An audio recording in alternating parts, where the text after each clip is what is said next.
We are celebrating the Rosie the Riveters, and we happen to have one of these hometown heroes right here, Mary Masciangelo.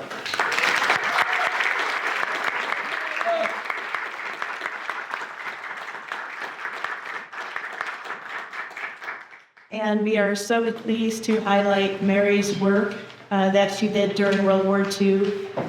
We had another Rosie the Riveter who is no longer with us, Jane Dupre, who was the white, you may have remembered Harmonica Peak. And there is a wonderful write-up about Jane at the back there, so please take a look. We're going to go through our program today. We've got a lot going on.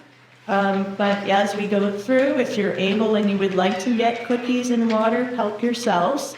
And let's get started with our very first event after I thank Jean Kelly, wherever she is. She's a little Perinton High School.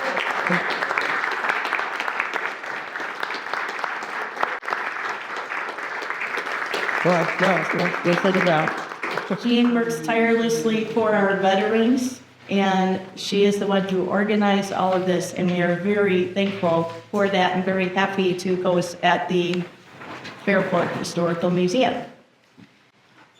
We would also like to thank our Perinton Historical Society volunteers who helped set all this up. It was quite an effort, so thank you to Nancy, Lucy, Bill, Dave, and everyone else who has come from the Historical Society to help us. We are so fortunate to have this really vibrant Perinton Historical Society right in all of our village.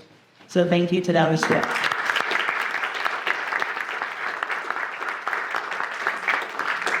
So I would ask if you are able to rise. We have Andrea Burke who will sing the national anthem for us.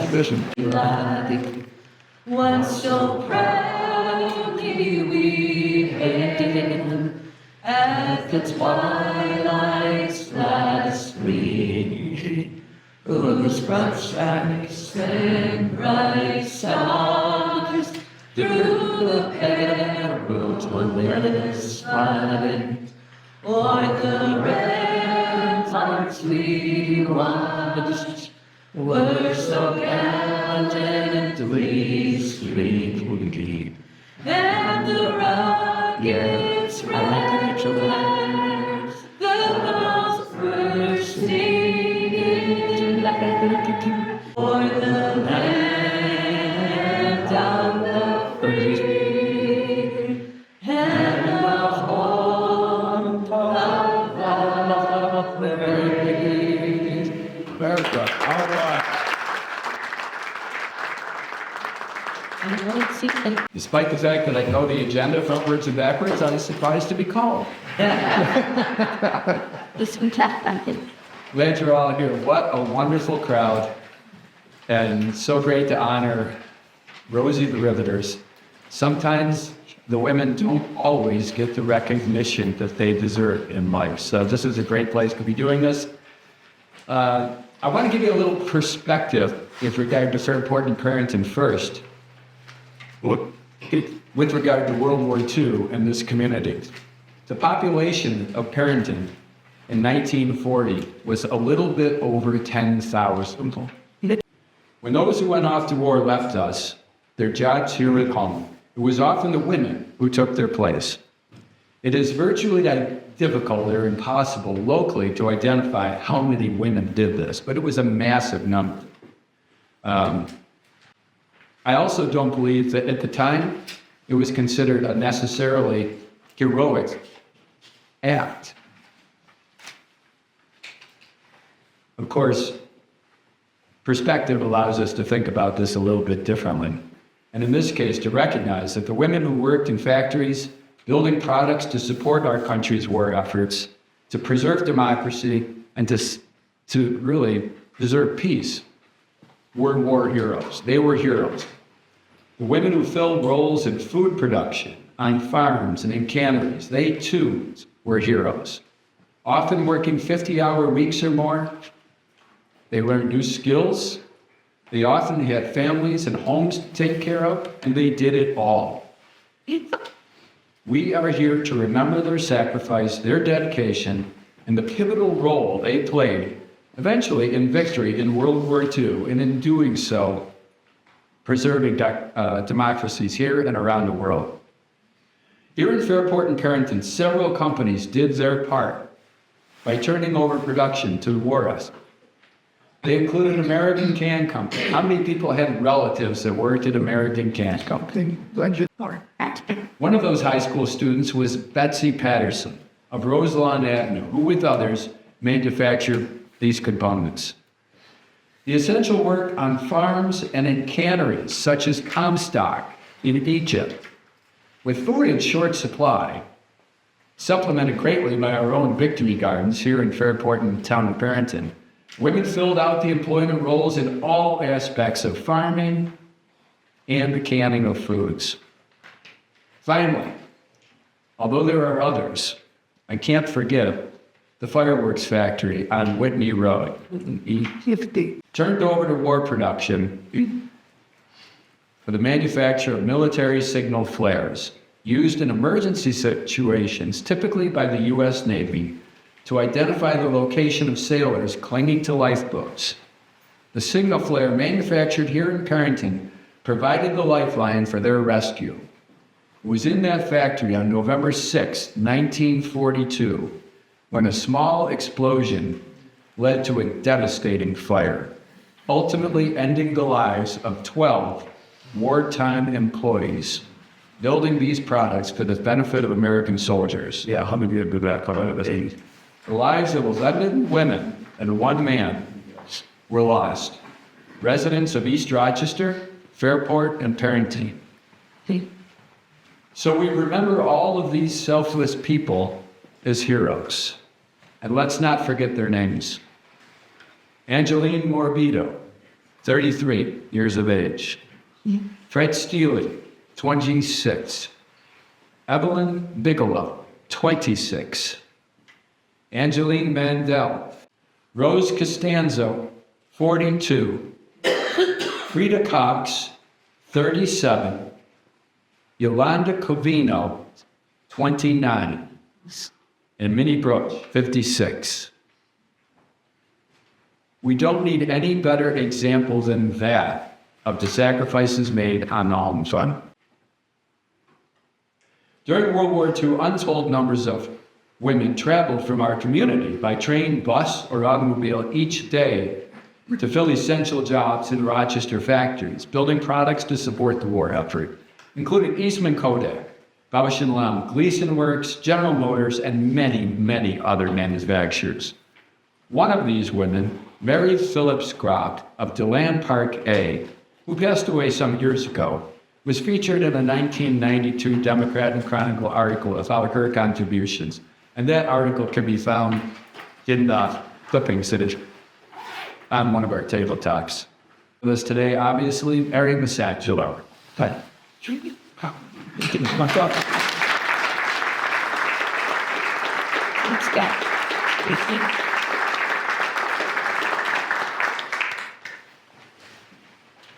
Mary invited me for lunch a few weeks ago, which she cooked up a storm for. Yes, there were a few other people there. She sent me home with homemade pizza, calzones, Italian wedding soup, pies, and the best part about it was being with Mary.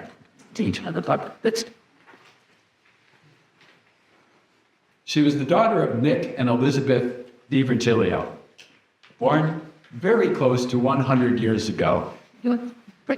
In fact, her birthday is just around the corner. Mary grew up in modest surroundings in a simple home on Brighton Henrietta Town Line Road, daughter of immigrants. Her father came to this country just 4 years before she was born, her mom just a little bit earlier. Mary attended the District 4 school in Brighton and then went to Monroe High School. Her role as a Rosie the Riveter began while still in high school with her employment at Shuron Optical on Andrews Street in Rochester. There are several clippings related to Mary's specific Rosie the Riveter activity right here on the tabletop. Her work included components related to the manufacture of parachutes and eyeglasses, and each day she climbed 6 flights of stairs like her coworkers to get to the top of that building to do her job. Mary saved her money, still living with her parents, and used it to invest in her family's modest home, adding some fundamental components including electricity, water, the family's first refrigerator, the family's first washing machine, and some linoleum floors to make it nicer for her family. She eventually came to Fairport and went on to become part of the Masciangelo family, where she and World War II veteran Henry Masciangelo were married in 1950. They raised a family and with their construction company helped to shape a community, one quality built house at a time. And quietly, for many, became role models for how to live one's life. Thank you, Mary, for your service to this country. I know that you are leaving shortly for New Orleans to the World War II Museum. I had the privilege of going with you once before, where this weekend there will be nationwide recognition for Rosie the Riveters. What? On Rosie the Riveters.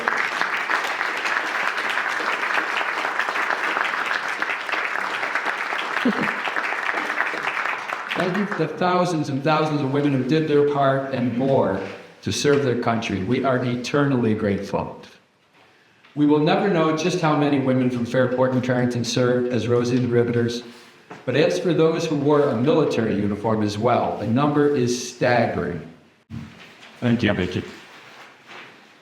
Good afternoon, everyone. And it is an honor to be here to recognize the incredible contributions of our Rosie the Riveters through history. First of all, I want to give a special thanks to Vicky and the Fairport Historical Museum, as well as the Historical Society.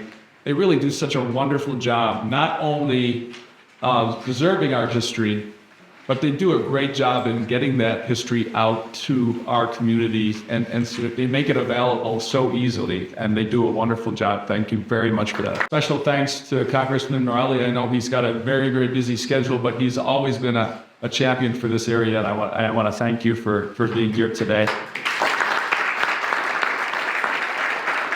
And thanks to Cindy Riggets. Thank you for showing as well. I'll be very brief. It's very appropriate that this event takes place during Women's History Month, because this is the Rosie the Riveter probably were one of the most important contributions to our country through our women. Locally, thousands of women worked as Rosie the Riveters. Bill, I can't really add a whole lot more than what Bill has expressed today. But I just want to say that their story, they remind us that history isn't only shaped by major, large events.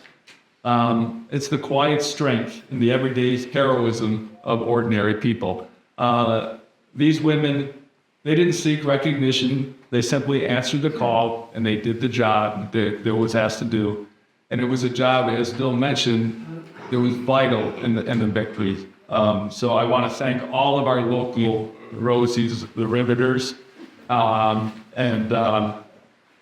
Today we're fortunate to hear, we'll be fortunate to hear some of these outstanding stories. And we're very fortunate to have one of our own here. A couple of weeks ago, we had a little event here, the Keeley on the Canal. And Mary she joined the festivities at the Keeley on the Canal. And I will tell you, she was the last one to leave. And it was wonderful to see her as the lights came on and we were cleaning all up, and there she was, still sitting at the table. It was a joy to go over and talk to her for a little while. I'm amazed at her energy. And that's, I'm sure, the energy that she brought all through her time as her Rosie. So thank you very much. I do have a little presentation. Should I do that now, or shall I do that later? I think now would be Right now? appropriate. It does have a proclamation that I will read very quickly here. On this special occasion of celebrating Mary Masciangelo's 100th birthday, the town of Perinton honors a life marked by resilience, hard work, and love.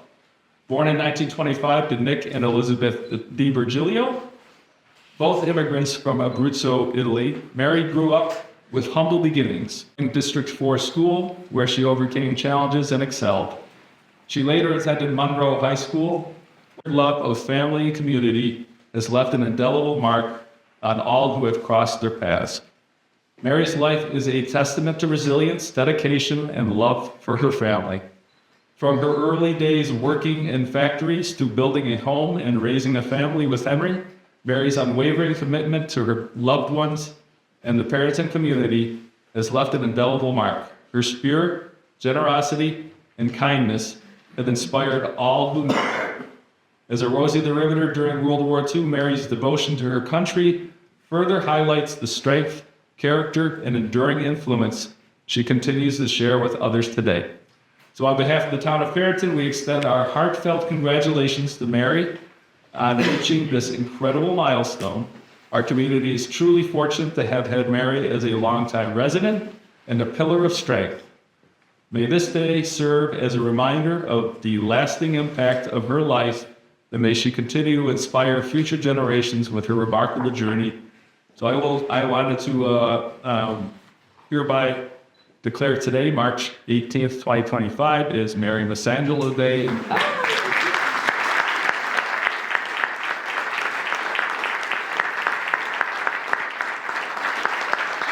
That's my dear. Very good to you. Thank you, everybody.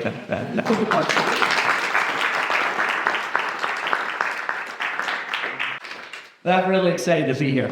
Actually, I'm excited anytime I'm not in Washington, but I'm excited to be here with Mary, Mary, we've known each other, and she's at so many events that has endless energy. I'm looking forward to, pretty soon we'll have Memorial Day, the parades will start, we'll be at East Rochester together, right? Marching. But it almost looks, it's the only time I've ever seen Mary with a pained look on her face. And I don't think she likes all the attention she's getting, but it is so incredibly well-deserved. And to recognize her as one of the Riveters, which, as we've heard, served as a backbone for our efforts here in the United States during World War II. And Mary's legacy and the legacy of that generation defined how that generation functioned during World War II. And it's rooted in, if you think of the spirit of resilience, of strength, and dedication to cause. World War II, as we all know, it was so pivotal as a moment for the nation and the world. It's something that we're actually still grappling with. People often talk about the new world order that came about as a result of World War II. It's because of the strength of our military and also the strength and resilience of people home who did the work and came from all walks of life, willing to step up, whether overseas or here on the home front. We would not have the freedoms that are so important to us as Americans that we have enjoyed now for nearly 250 years. And the Riveters stepped up at a time when all of that was hanging in the balance, when it was not at all clear that we would persevere, that we would win the day. And those people, women in particular, took on these new roles and really laid the groundwork for unprecedented wave of social change, making the United States an industrial power, challenging gender norms and what it was perceived that women could and could not do, and literally led the way for future generations of women. So, and the image became iconic. The picture on the T-shirt that Mary has is an iconic symbol. And I also was excited to be here to celebrate the 100th birthday. I mean, that's pretty extraordinary. I don't know what Mary drinks, but I'm going to start ordering it in large quantities. Amazing. And she is amazing. So I wanted to do two things if I could. This is called taking really advantage of a personal prerogative. The first is, in 2020, my colleagues and I was privileged to co-sponsor legislation that created a Congressional Gold Medal awarded to Rosie the Riveters. And this is the medal which we're going to present to Mary today. Should we-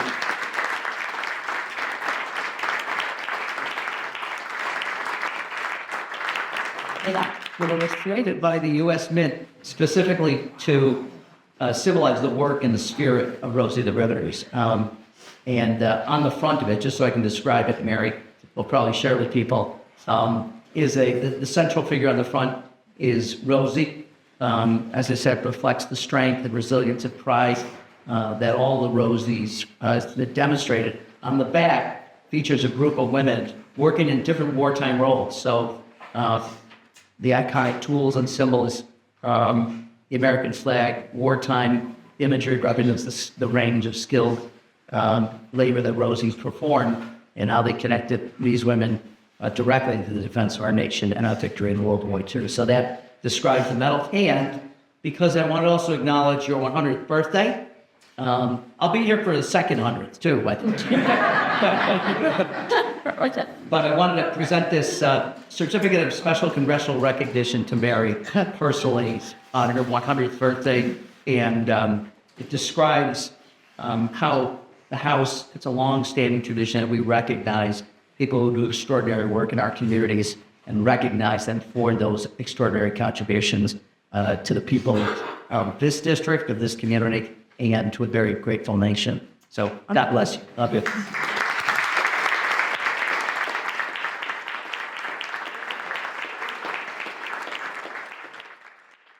The Rosie the Riveters worked in factories. They built ships, they built airplanes, they built tanks, they built everything imaginable that the war needed. They made ammunition. They did all that. But there's another group of Rosies that you don't hear about so much as the Rosies that were the volunteer collectors. And these Rosies are the people that collected newspaper, collected metal, scraps, they collected silk materials so that they can make parachutes. They collected everything under the sun. They made victory gardens. They did USO shows where they cooked and baked thousands of cookies for GIs all over the world. You can stand if you like. Happy birthday to you. Happy birthday to you. Happy birthday to Mary.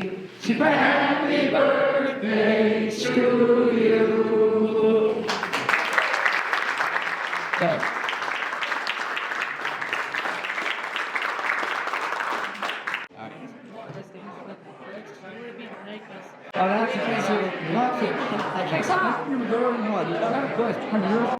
We're on doing his survey.